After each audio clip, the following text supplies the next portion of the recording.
Okay, so today our presenter is Caitlin Alcantara. She's an anthropological bioarchaeologist in the Department of Anthropology at Indiana University, Bloomington.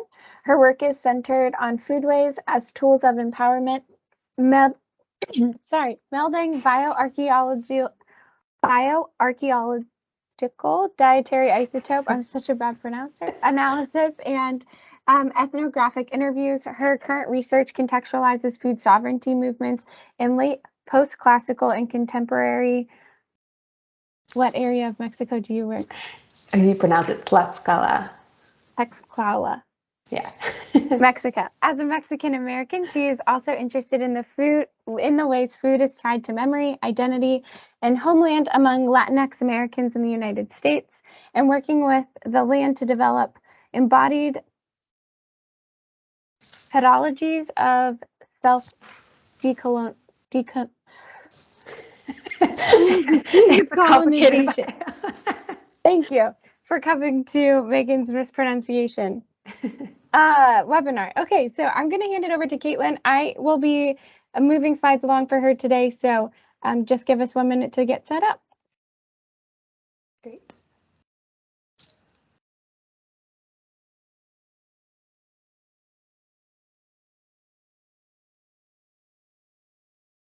All right, you ready? Okay, great. So I'm Caitlin Alcantara, and we can move to the next slide. So I wanted to start by kind of introducing who I am and how I am coming to this question of food inequity in the US. So I was born in Mexico, and I have a Mexican father and an American mother, both of whom kind of came from backgrounds of poverty. And at different points in my childhood, we experienced poverty and difficulty in food access in different ways.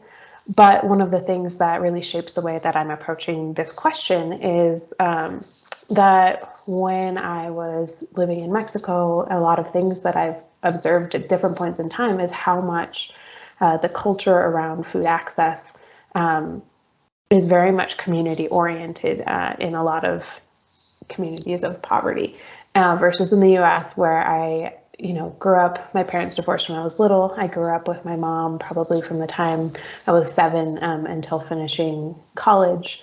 And at different points in time, we volunteered at food banks to get free food as well. We got clothes from church basements where they would, collect for people who needed goods. And so I saw a little bit of a difference in terms of the way that need and poverty were treated in the two different places. And so that is a lot of what I reflect on in the conversation that we're having today. All right, so next slide.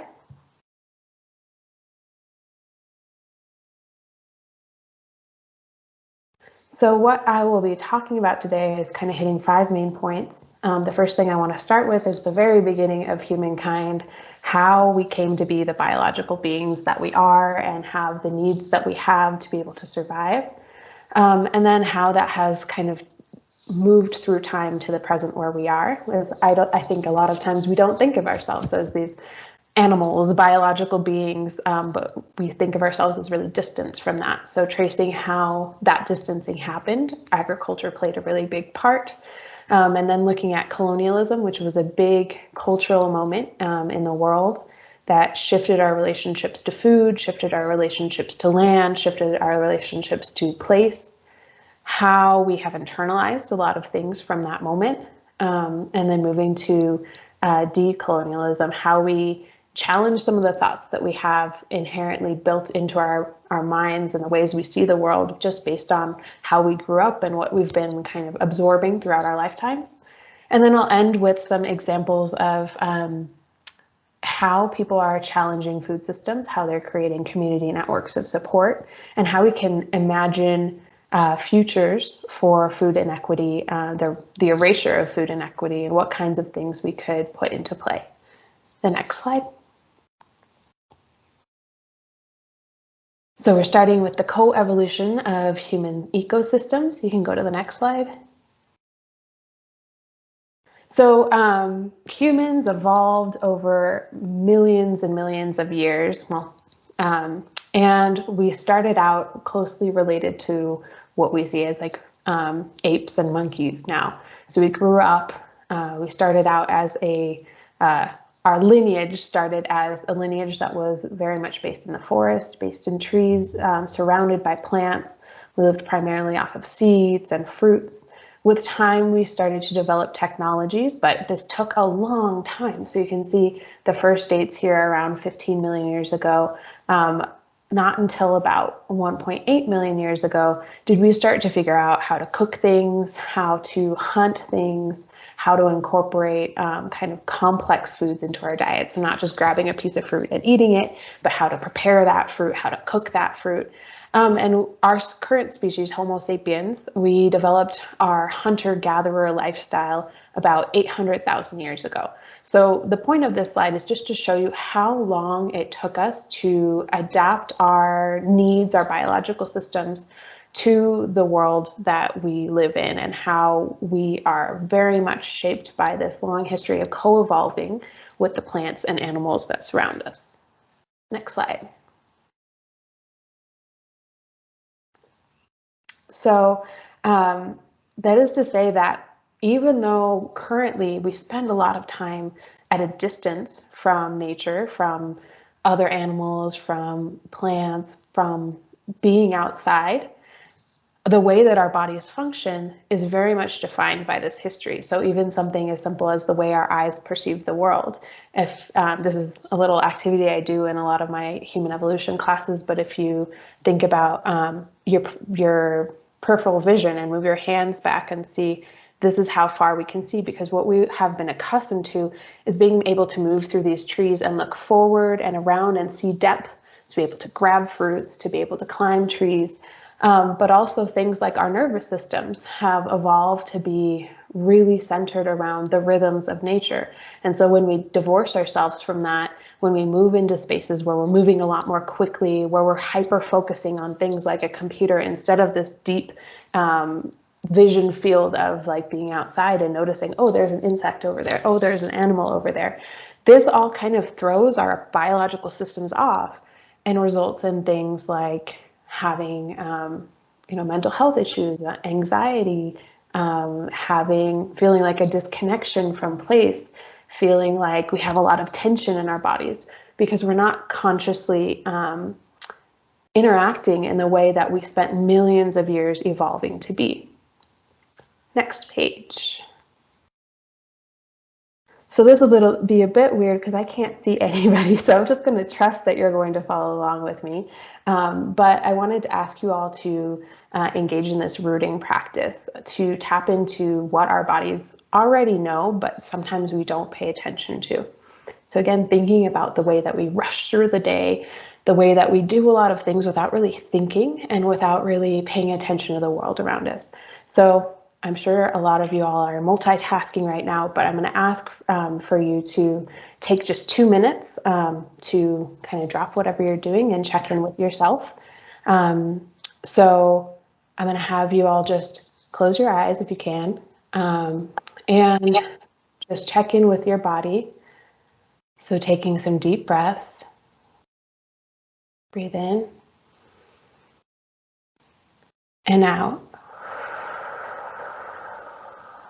And as you breathe in and out, start from the top of your head and start to feel what your scalp feels like,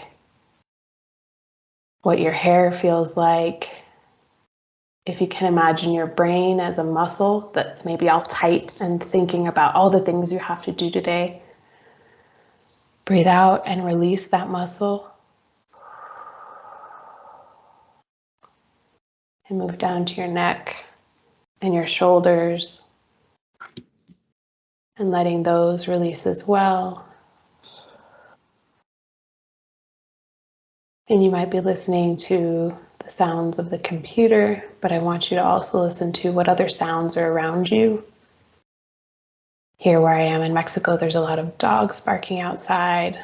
There's birds, there's airplanes, cars. Just breathing into your body, feeling beyond your shoulders. Is your stomach tight? Are you holding any tension in your back? Do you need to stand up and stretch? So we're just going to take a couple more breaths. Breathe in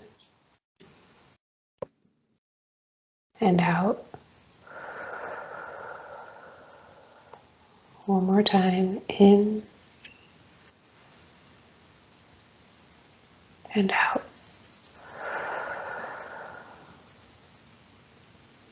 So you can start to open your eyes again and come back to the present.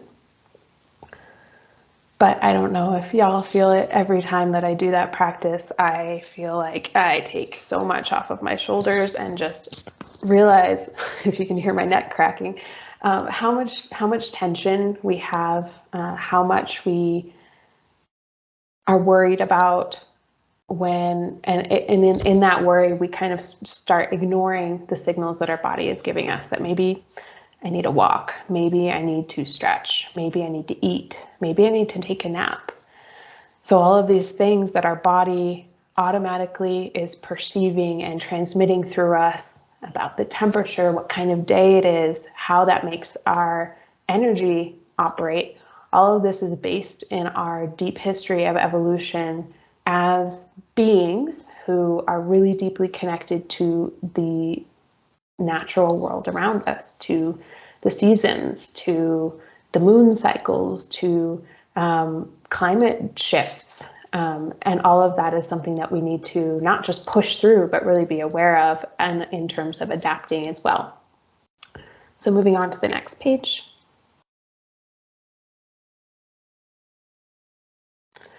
So one of the things, how did we get here to this point where we ignore our bodies, where we ignore these connections, where we live very separated from the natural world?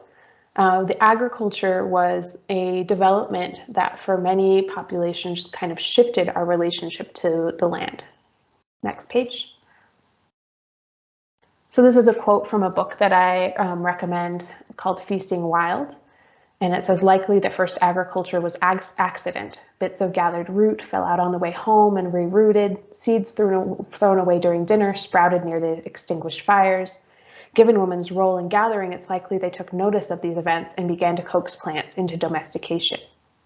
So the agriculture that we know today and that we see, especially in Indiana, all these fields of corn and soy, that is one form of agriculture, but we can think about agriculture as the manipulation or the kind of intentional relationship with plants, the year after year developing selection process of which plants worked well for you, which ones do you want to continue to tend to.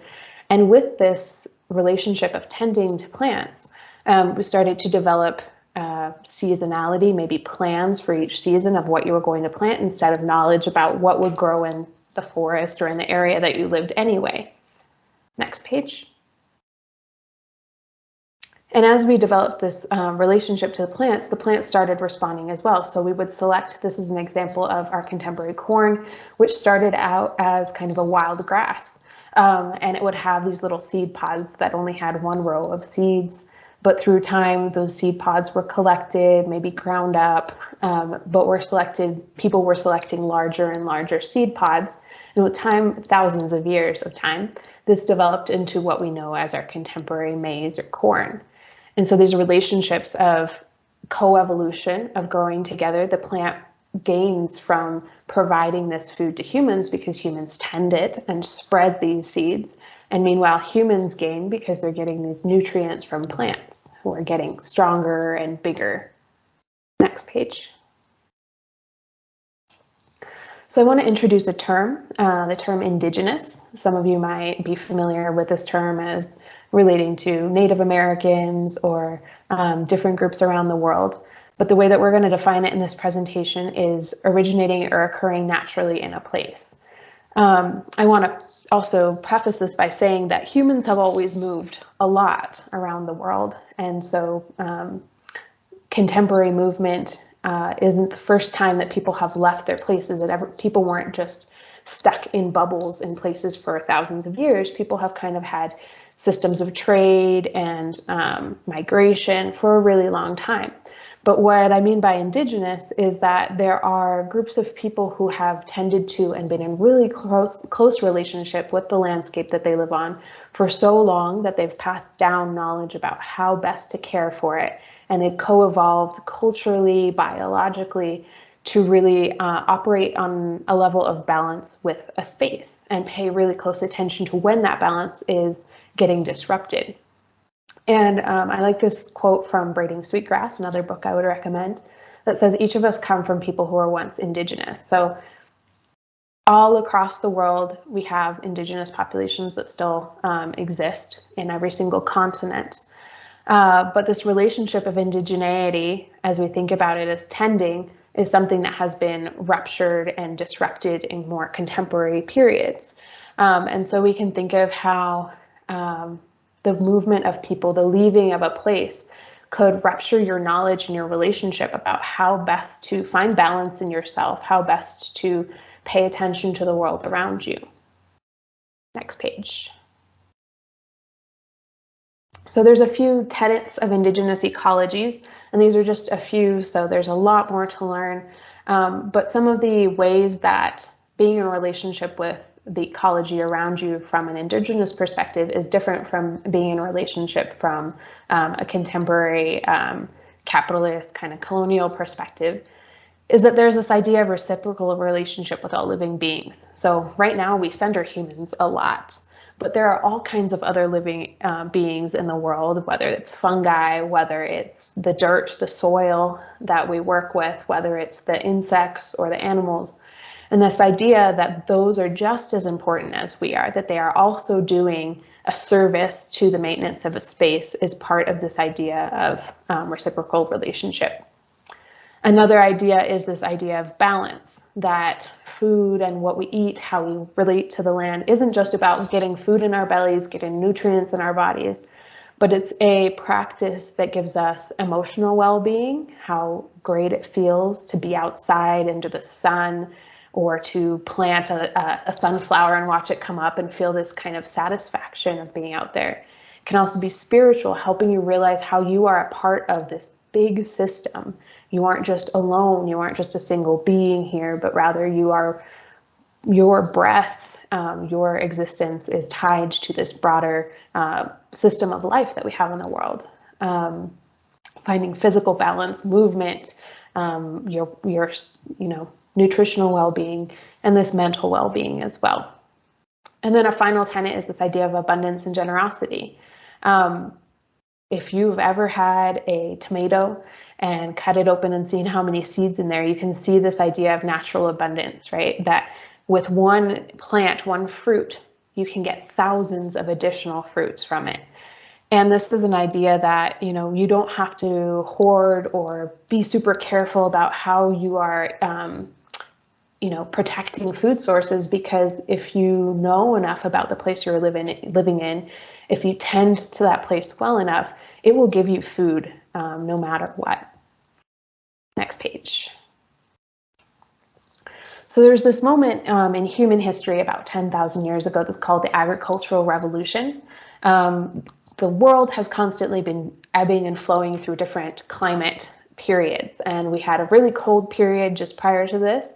And then about 10,000 years ago, this warming period happened where plants did really well and started to grow everywhere. And so this is thought to be something that helped people to develop agriculture, this intentional planting, this intentional seasonal growing.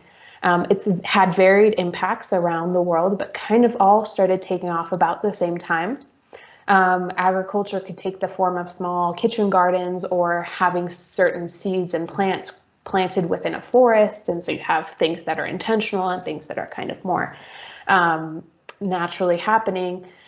But in general, what we saw was that people started to settle down rather than being hunter-gatherers, moving with seasons, to settle into a particular place, to grow a narrow number of foods in that place and really produce a large number of that type of food. So things like wheat. So with this, we see that the population starts to grow. There's a lot of food, but we also see that we have kind of decreased quality of life. because everybody is all squished together, we see increases in disease. Because there's not a wide variety of different foods, we also see malnutrition. So there's an abundance of food, but it's not as broad, and it's not really tending to all those things that we were talking about mental well-being, physical well-being. And we also see this decreased biodiversity, as I mentioned, where before nature would kind of spread seeds all over, they were constantly exchanging genetics and coming up with new species. Now we have a really intentional planting of very narrow types of food, and we aren't getting as much biodiversity, both in what we're planting and in what we're putting in our bodies. Next slide. So from the agricultural revolution, for populations that started to really operate on a mass scale of production, we see that happened because rather than this idea of balance, of sharing food, we see an idea of hoarding resources, of being able to plant more than enough and then hold on to the excess to be able to kind of create surplus that you could sell.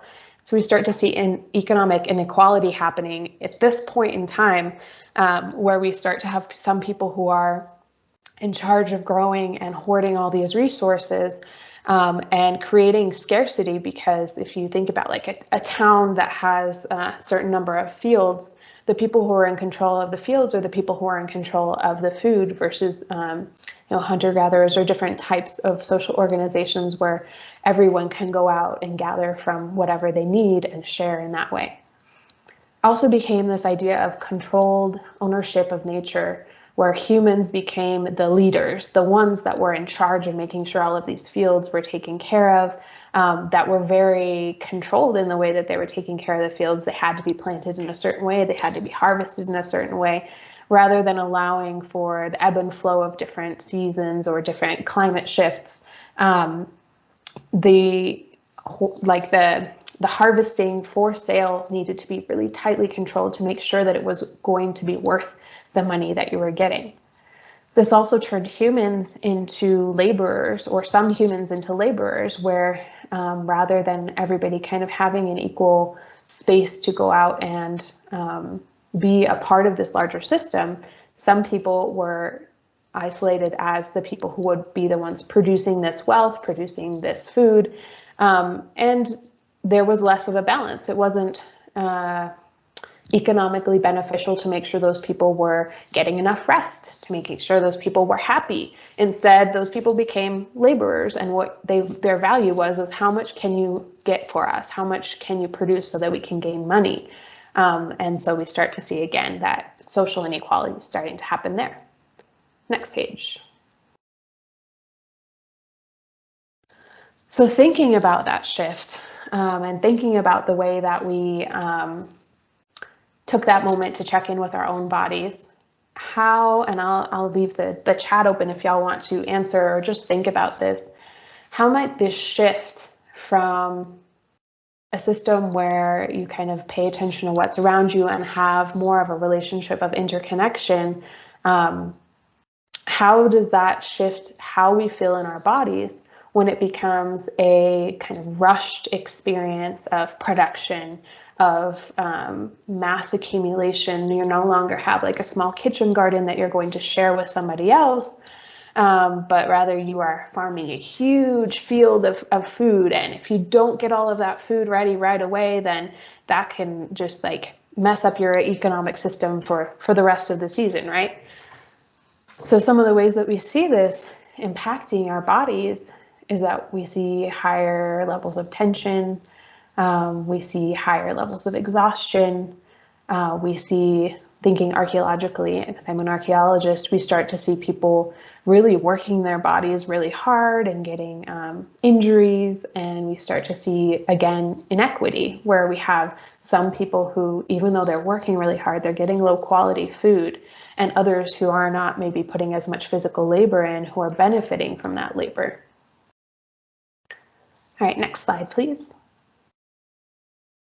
So one of the things about intensive agriculture is that it doesn't allow the land to rest. You're constantly trying to extract more and more out of it to continue gaining this financial gain.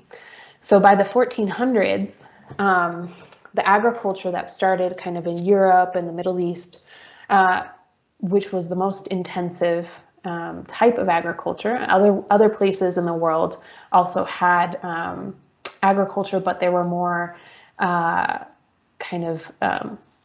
melded with hunter-gathering lifestyles as well. It wasn't solely agriculture.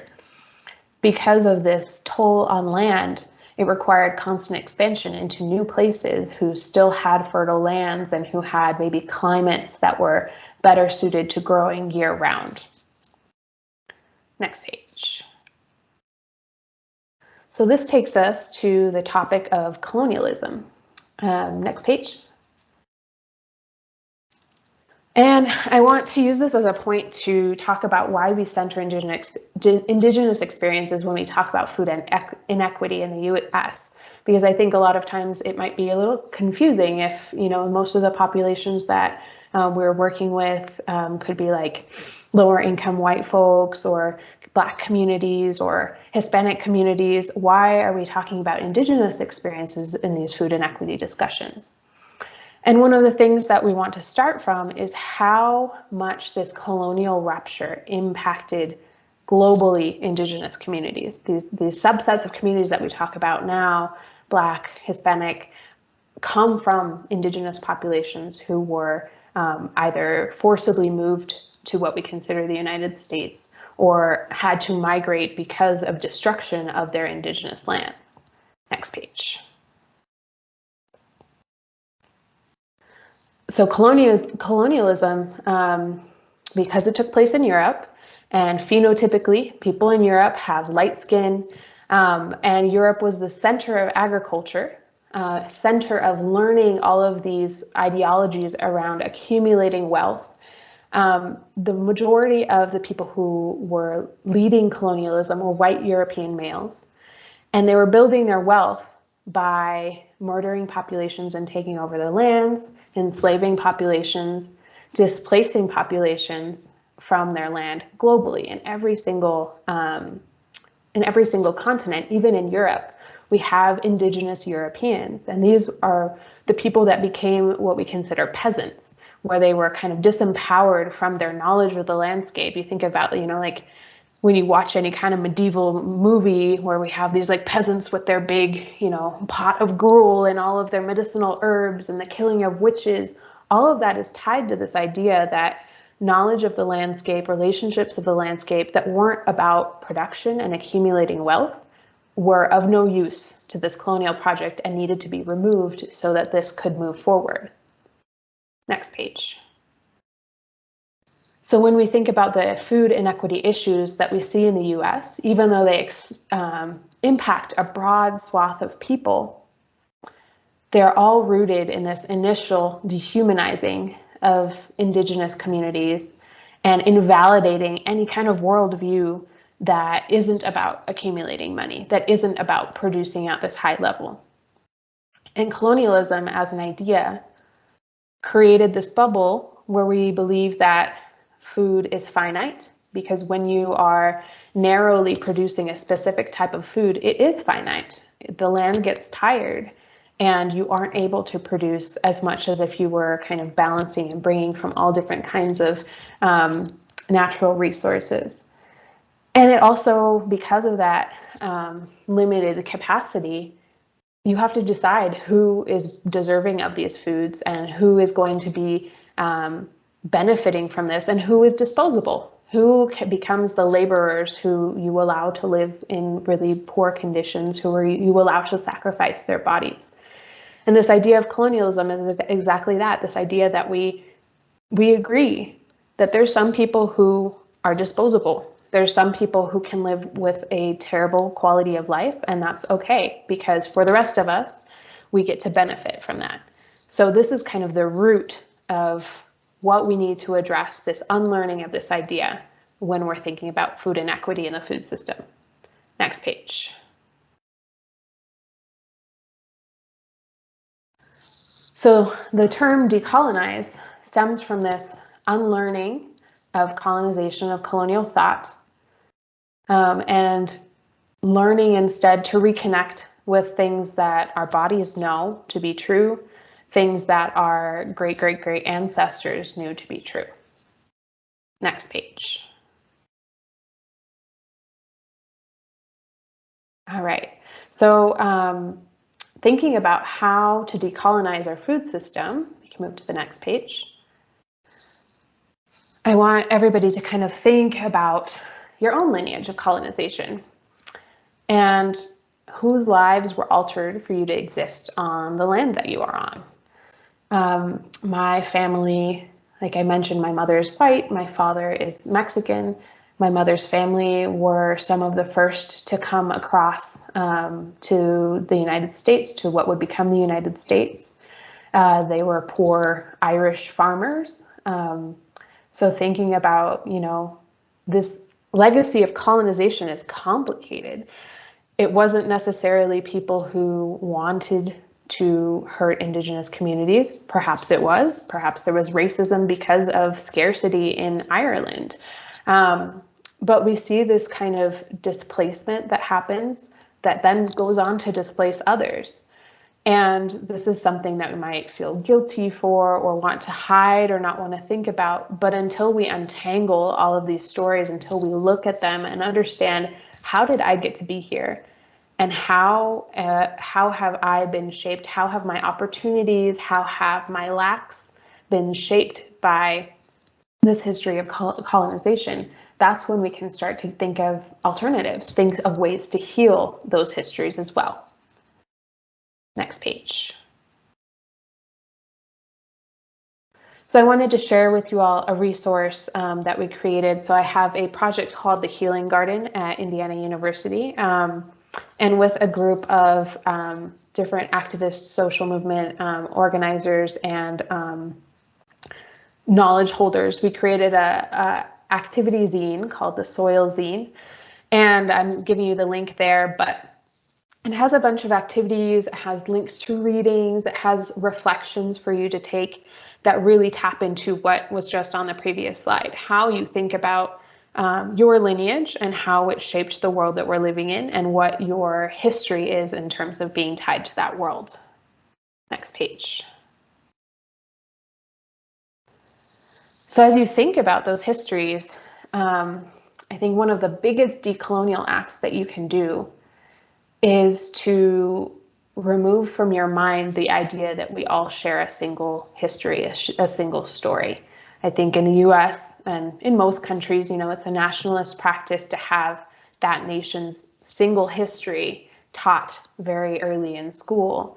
And so that becomes the narrative that you learned. But within that, we each have our own experiences that sometimes align with that narrative, sometimes don't match that narrative at all. So being curious and asking the people around you what their story is and thinking about how those stories are hidden under the story that dominates about how the US was formed, what its values are, what freedom means. Thinking about all of these different experiences weaving into that and that being okay. There doesn't need to be just one truth, one possibility. Instead, thinking about how when we decolonize, the idea is that there are so many different ways of being in the world, so many different histories, so many different issues, so many different solutions, and being able to pay attention to all of those is really important. Next page. So a term that I also want to introduce is food sovereignty. So this is the idea, and this is introduced by La Via Campesina, which is a peasant farmer movement, that we need to be able to define our own food systems, that prior to colonization, that is one of the things that was true about the world, is that everybody kind of adapted and created their own solutions to the places that they were living in. And with colonialism, we blanketed the world in this one way of being and stripped people of the right to choose how they wanted to live. So thinking about having the right to that balance that we were talking about, that spiritual balance, that emotional balance, having both healthy and culturally appropriate foods, being able to grow food and eat food in a way that is not damaging the world that the environment that you live in, being able to harvest things and also, leave wildflowers, leave space for butterflies and bees to also enjoy. And again, to create food systems that recognize how colonialism created a lot of trauma in communities, and food can be a way to address that disconnection, address that disempowerment, address that violence, and instead heal it. Next page. So in interest of time, I'm going to skip ahead from this one, but have you think about how you might be limited, or how you define what foods you get. So this is another book I recommend, Decolonizing Wealth. It's about decolonizing the nonprofit industry, but he also makes really great points about just these ideas from colonial thought that we've internalized. And so what he says is that colonial white supremacist organizational practices, these were just design choices. The way that we live in the world right now, that we maybe have normalized and been like, well, this is how it's always going to be. It's really terrible that there are these inequalities, but it's just too hard to change those. What he's saying is that, there was a point when that was not the way the world was organized, and we can get back to that point. Honestly, it was only 500 years ago. And if we think about the long history of human evolution and of human history, then it's not too radical to think that in 100 years, we could make really distinct changes to how we are relating to one another through food. Next page. So there's a couple of myths that I just want to bring forward of things that we internalize without really even thinking about it. This colonial thought really centers this idea of you being in charge of your own health. If you are not doing well, it's because you aren't taking care of yourself well enough. But one of the things that this ignores is that we are living with histories, generations and generations and generations of history that we embody in our own self. How our parents lived, the stresses they had, the access to food they had, that impacts how our biology works. In our own lifetime, the way that we go about our day, the things that get in the way of us being able to treat ourselves with respect and with the care that we need, all of that is something that's outside our control. So being more aware of how these systemic issues also impact our access to food. This idea also that you have to be healthy. This is a very ableist idea. There are many people who are born with bodies that do not function under capitalism, that are never going to be able to do a 9-to-5 job, or sit in a chair all day, or work in an Amazon warehouse. And this is not a drain on society. Outside of colonialism, we could figure out different ways for people to interact and contribute to well-being of the world that isn't related to your role as a money producer, as a laborer. And then the final point that I want to make is that this idea that well-being is standardized. A lot of times when we go to the doctor, they tick through all of these boxes about, are you healthy? But health is very complex and very individual.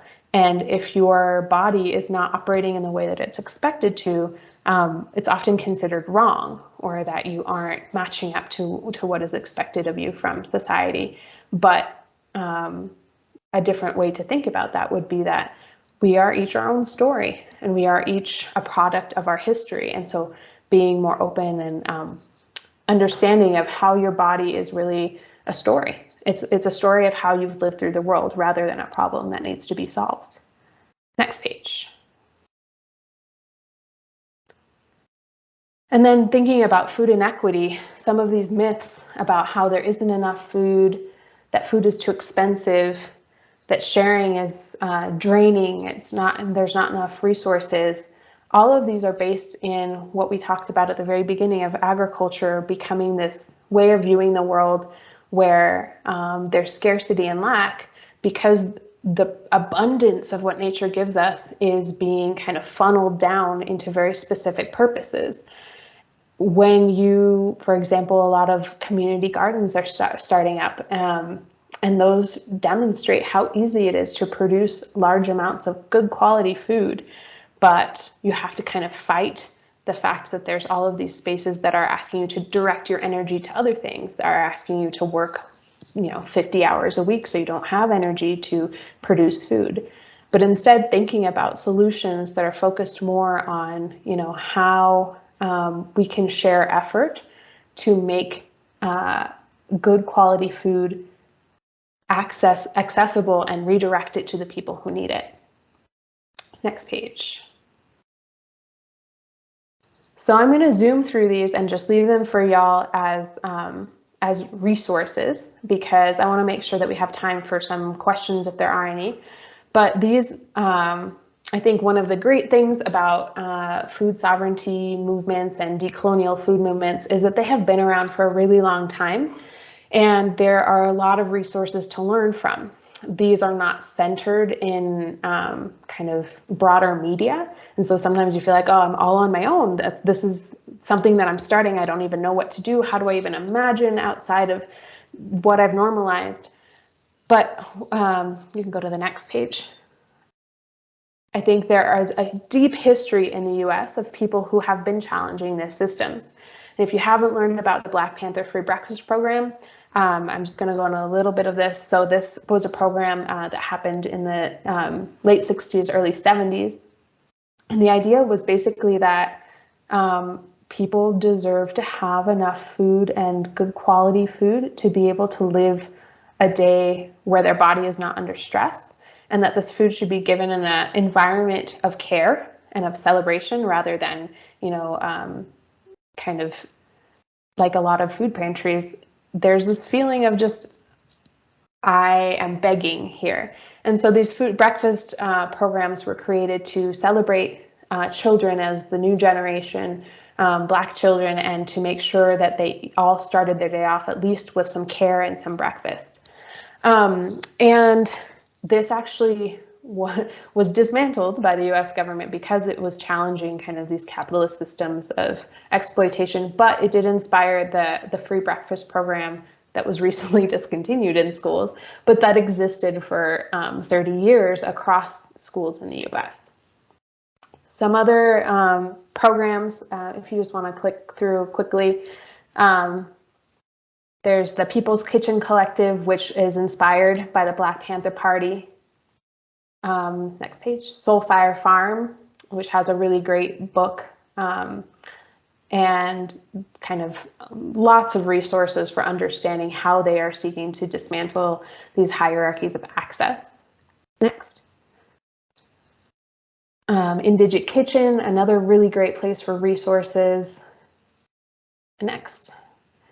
And then if you are in Bloomington or in Indiana, the People's Market is a really great place to start with their website and their connections of people who are also working on this anti-racist, decolonial perspectives to food.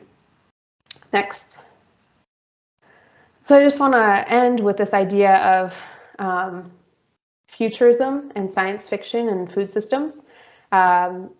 A lot of the things that would completely change the game and change food access and become a huge decolonial practice feel like dreams and feel like pretend, because they are. Because if they don't exist right now, we have to pretend that they're possible until they are possible. And so just thinking about how to learn from what people have done and what they have produced, and then apply it in a place where maybe you haven't seen this happen yet. All right. I'll end there, and if you want to go to the last slide, I am open to any questions that anybody has or any comments. Thank you so much for your wonderful presentation. I know I learned some stuff, and I really hope that everyone else learned a lot today. If you guys want to ask any questions or make any comments, feel free to do so in the chat. Or you can unmute yourself and ask Caitlin verbally. As a reminder, because there was a question in the chat, this is being recorded, and so this will be available on our website. I will link everything that I can underneath a recording of the presentation.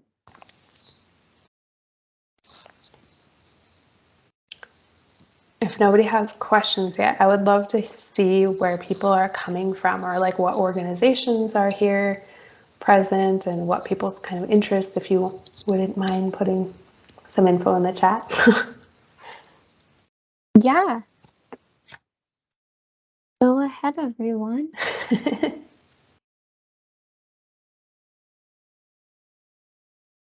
Okay, while people are putting information about themselves, where they work in the chat, their perspective they're coming from, we do have a question from Ashley. Ashley, go ahead. Hi there.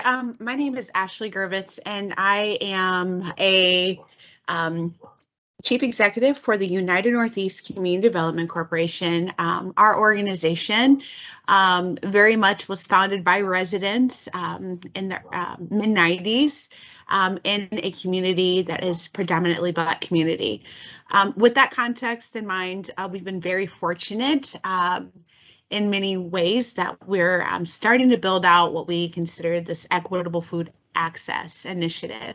While I know we're super excited that lots of partners understand the importance of food, one of the biggest things that we're working through right now is the perspective about how we build to that sovereignty, right? Like, is it all sovereign elements do we have? Is it partial? Like, from your perspective of work, like, could you help give some perspective as to how we see that we're stronger together and that we can reach balance, we can reach that abundance? I'm just definitely very interested to learning your perspective. Yeah, well, I think social organizing is slow and takes a long time to build relationships of trust that allow you to kind of get to that sovereignty. But one of the things that I have experienced in my work is that a lot of the building comes from interacting together in ways that are maybe not so rigid. So having things like shared meals or art events or, you know, any kind of playful, joyful kind of space where people aren't necessarily having to work and design food sovereignty, but instead are, you know, just there to get to know one another. I think that's a really big start to giving people dignity to be who they are and to bring whatever they know. And then as you start to create that community where people feel free to express, like, oh, actually, I know a little bit because I watched my grandmother with her kitchen garden do this, so maybe I can share this, or like, I met somebody over here. That's when you start to build those connections that can help you recognize what you already have. But I think that, yeah, that sovereignty starts with creating a community that is trusting and supportive through just time and care and energy and, you know, kind of generosity. If there's any funds or even any like potlucks and things like that, where maybe there's not a lot of economic, like cash on hand, but people can still give either time or energy or shared food. And that's a way that you can start to create a framework for something stronger and bigger. Thank you so much for sharing. It's definitely very encouraging. One, I have to say, I appreciate the just breathing exercise because, like, even when we think about the realm of like food, we know it connects everybody, but also to there's high priority, and so that leads to sometimes stress of making sure the best are the next moves the best, but also too we don't fracture our trust. So I really appreciate that perspective. Yeah, I think something else that's really important, just in terms of any kind of social organizing, is identifying early on what your values are and returning to them when you get into those spaces of panic and stress and things aren't going well. Because, you know, if you are valuing connection, if you are valuing centering everyone's voice, then even if, you know, somebody's running late and the meeting goes wrong, or like your tech doesn't work, or whatever is happening, as long as you're making space for, you know, connecting in that way, I think that pushes things forward. And so just remembering to take that second to breathe and be like, okay, our plan is not working at all, but the point was to get everybody here. So let's celebrate that. Let's see what we can do with what we have, and then try again next time and kind of move from that. Because I think one of the inheritances that we have from colonialism is that things have to work like, like cogs in a wheel, and they have to go perfectly or else it's a disaster. But that doesn't leave space for unexpected things and flexibility and really authentic connection that's based in the fact that things don't work often. And sometimes you can laugh at it, and sometimes you can actually get deeper connection by things not working.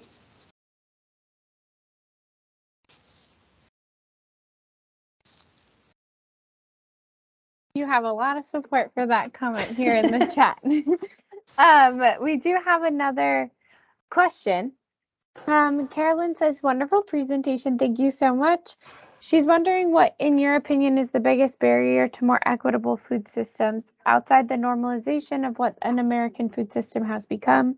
And conversely, what do you think is the biggest gateway to opportunity for a more equitable food system? Yeah, I think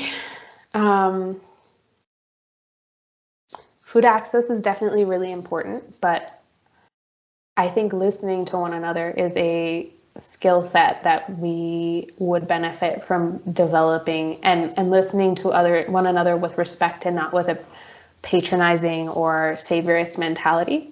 I think a lot of projects that aim to create food distribution, food access, sometimes fall into the trap of thinking that they know best of how to do that without listening to that specific community. And each community is going to be different. Each time you interact with that community, it's going to be different as well.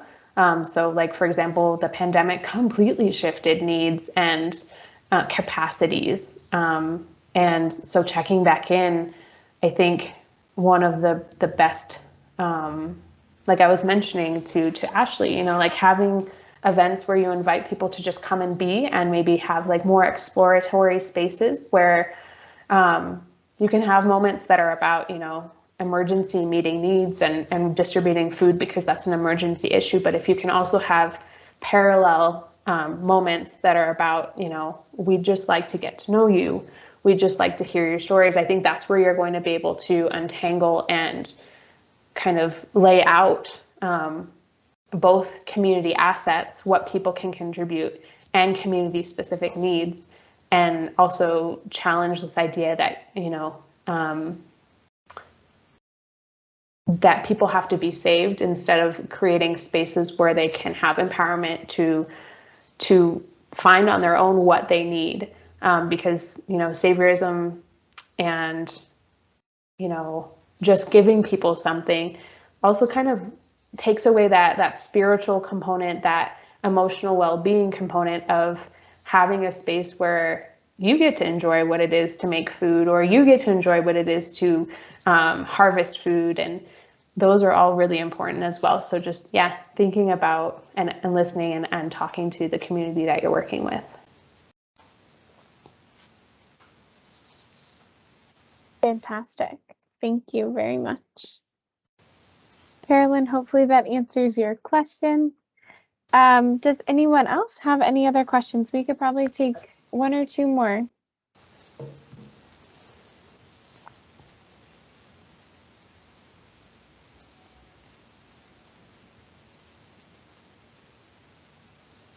I'm seeing a lot of resources in the chat too of y'all sharing what you already have, so that's great. Corey, go ahead. Hi, I'm Corey Chatterton, and I'm one of the community wellness coordinators with Purdue Extension in Marion County.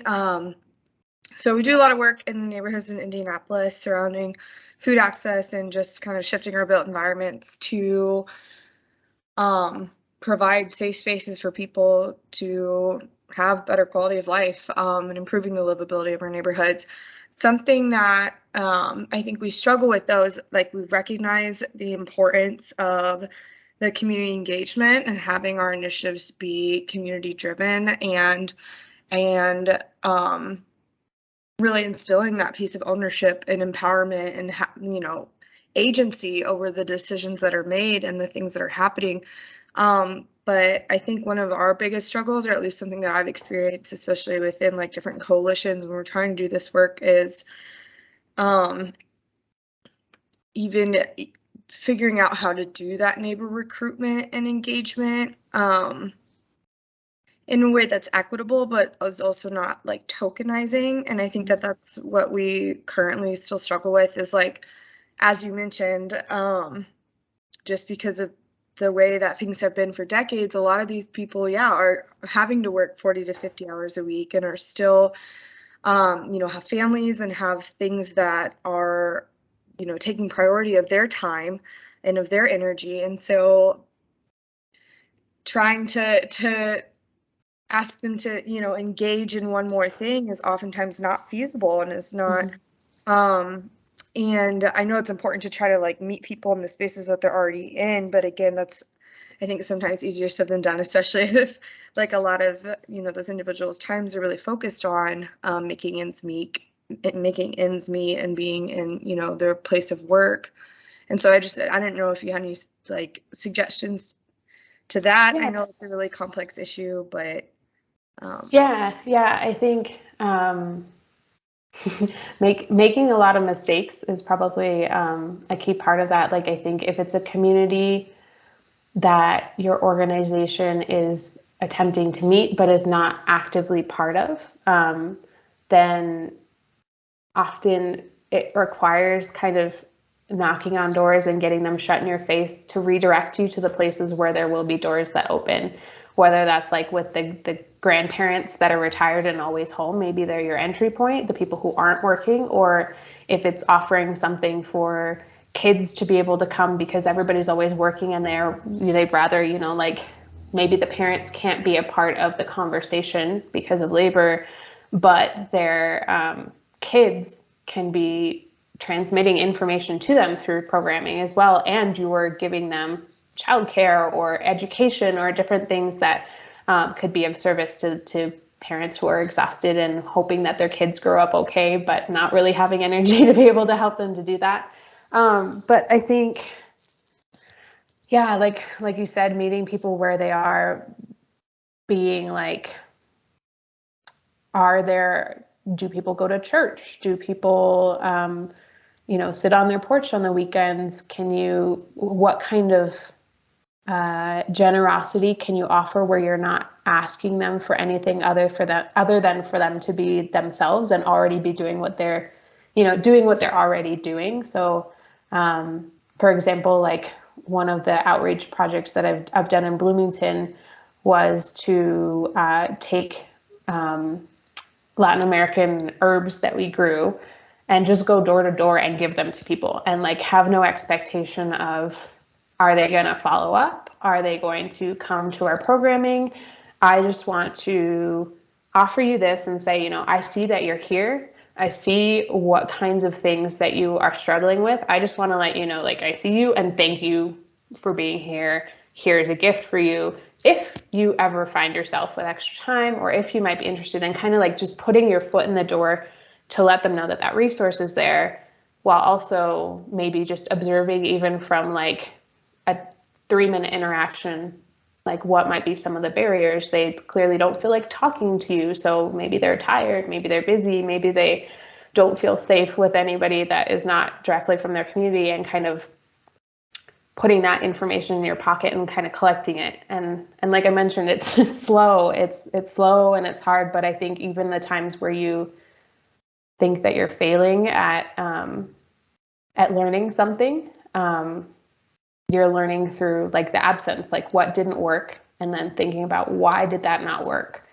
and how could we shift things to counter that. I hope that helps.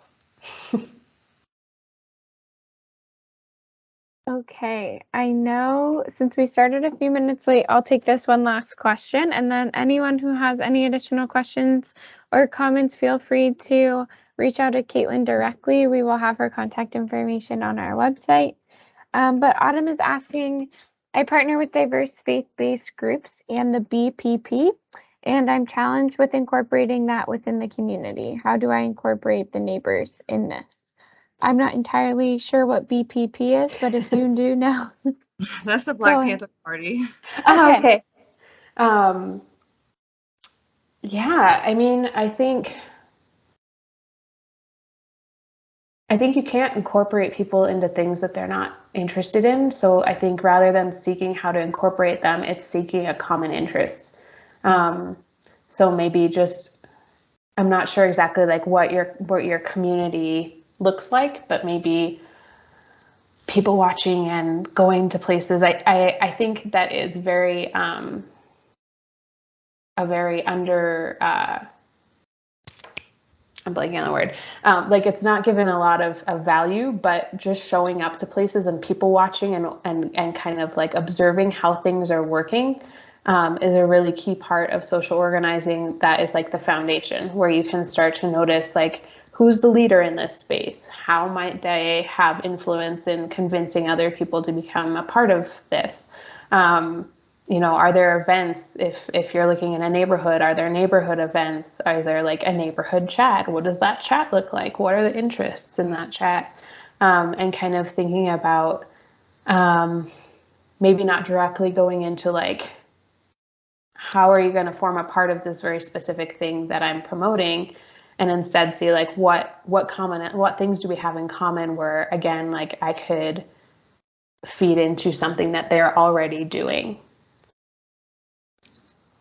Does that help at all?